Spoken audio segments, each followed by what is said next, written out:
કે જેવું બોલે એવા જ અંદર હોય. પાછા એવું ને માઇકમાં જાજુ બોલવું ને અંદર ખાનેથી ગોઠવણ પાડી દે.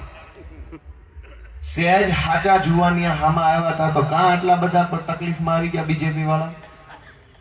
અત્યાર સુધી સેટિંગની રાજનીતિ હાલતી હતી તો બધાને મજા આવતી હતી.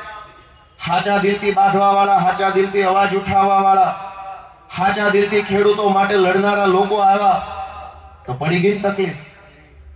અને હજુ જો ગુજરાતની જનતાના આશીર્વાદ મળશે ને તો આ ભાજપ વાળા ગોતે હાથમાં આવવાના નથી, પૂરી મને વિશ્વાસ છે. મિત્રો, રાજકારણ બન્યું શું કામ છે? દુનિયાના તમામ દેશમાં નેતાઓ છે, પાર્ટીઓ છે, ચૂંટણીઓ છે.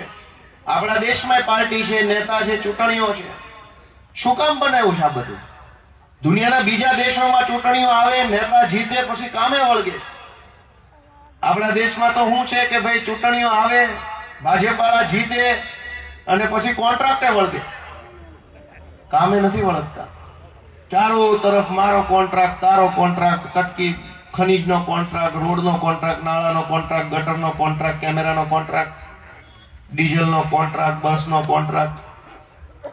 ગુજરાતમાં સૌથી મોટી દોસ્તો દુઃખની બાબત એ છે કે નેતા બધા જ ભાજપના અત્યારે કોન્ટ્રાક્ટરો બની ગયા છે.